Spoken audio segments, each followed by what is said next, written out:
Selamat datang para pelesiran skece.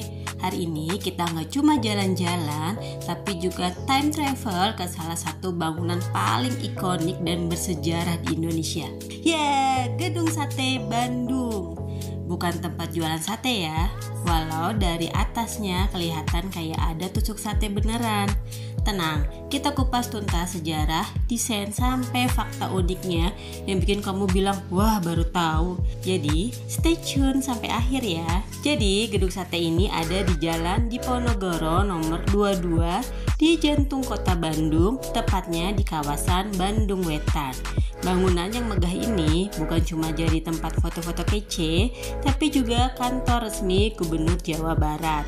Ya, bukan sembarang gedung, tapi gedung pemerintahan yang penuh sejarah. Balik ke masa lalu sebentar, gedung ini mulai dibangun pada tahun 1920 dan rampung di tahun 1924 pas zaman pemerintahan Hindia Belanda.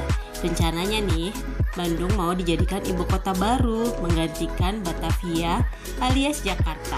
Tapi apa daya, krisis ekonomi tahun 1930-an bikin rencana itu ambyar. Sedih gak sih Bandung gagal jadi ibu kota? Aslinya gedung sate ini namanya Kantor Departemen Pekerjaan Umum dan Pengairan. Bangunannya dirancang untuk kompleks perkantoran pemerintah. Jadi dari dulu emang udah niat banget dibikin elegan dan fungsional. Tapi kenapa sih namanya gedung sate? Nah, ini yang unik. Karena di bagian atap gedungnya ada ornamen yang bentuknya mirip tusuk sate. Bukan satu, bukan dua, tapi 6 tusuk.